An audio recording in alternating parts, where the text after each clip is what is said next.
how do you discern character? Like, how do you, because I think a lot of people say, I know if I'm attracted to someone, right? You can tell. I know if we have a bit of a spark because we're going back and forth and there's, distress and excitement. But character, it's like, how do you know? Because character is such a big word.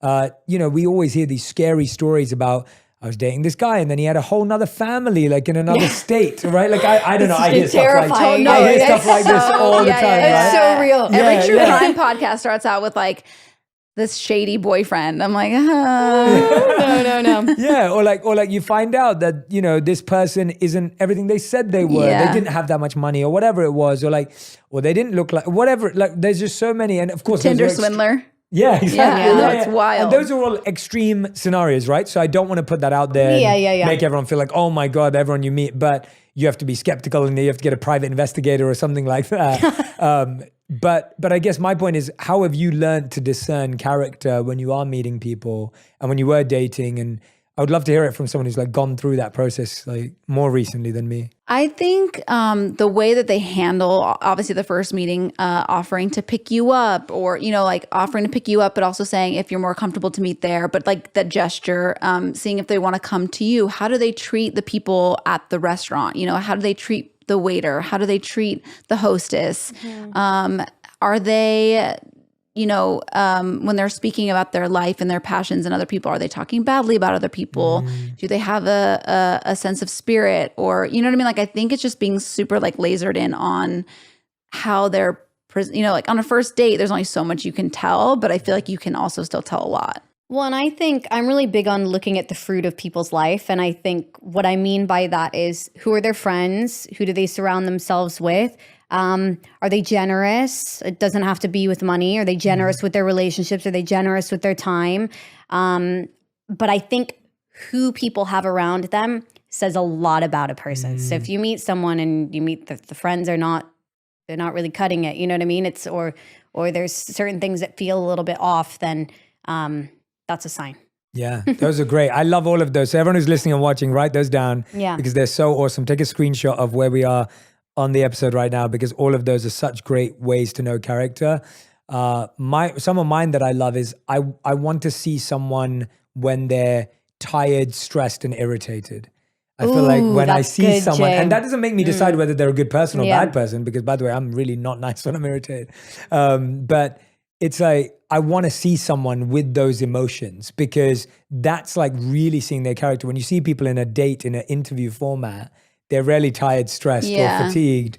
And when you see someone who's feeling those things, like I remember when I first saw Radhi in those ways, or Radhi saw me in those ways, it was healthy for us to actually get to know the kind of like, the reality of certain emotions you are going to feel if you end up with someone. Yeah. Those don't come out for a while. They don't. No. You're really right. good at hiding them. I think that character, it's not tested in our good moments. It is tested in our That's what I mean. our bad That's what I moments. mean. That's a true sign of somebody's character. But I think you can figure that out on a date. You know what I mean? I think also like learning, when you're learning about somebody, you can really kind of ask questions. And I feel like, I remember when I was dating, I was very aware of my mishaps and my patterns that were toxic in dating. And you know what I mean? Like being able to share that with somebody and like being vulnerable. Like, I used to do this a lot, and I would, kind of being vulnerable in that way, and then just kind of seeing how they also dealt with, adversity in their life, I think is also a true testament to character. I agree. Before we get to the final five, is there a question I haven't asked you, or something that's on your heart? Both of you are such heart-centered, deep people that like, I want to make sure that if there's anything intuitively that's within you that you really want to share with the On Purpose community, is there something that's on your mind or heart that I haven't asked you, or you really want to share that you'd like to share? Our hope with it's hard work to write a book, and so tell me about it. So our hope is really that people would read it, and they would feel like they're reading along with two friends, and that they would know that they're not alone. And I'm not just saying that as something to say, like, whatever you're facing in life, you are not alone. And so we welcome people sending us, direct messages, or if you want to send an email, if you have questions, or even if you want prayer for something, like, I'm here and we're here, and we are all in this journey together, on this journey together. And I think that it can be easy to turn on the news or to look at our world today and feel very discouraged and think, this is not the sunshine mine. This is a dark world. There's a lot of unrest. But the truth is, there is way more good in the world than there is bad. And sometimes you have to fight a little bit for it, but it is possible to live life with what we call the sunshine mind.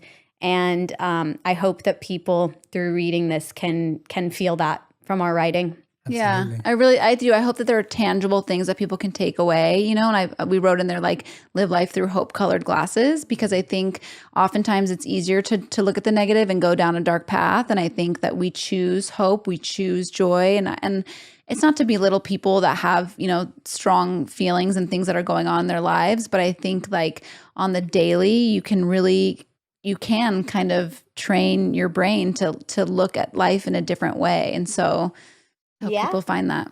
Yeah, so beautiful. And again, the book is called The Sunshine Mind, 100 Days to Finding the Hope and Joy You Want. Tanya Rad and Raquelle Stevens, make sure you follow them again. If you don't, go and grab a copy of the book.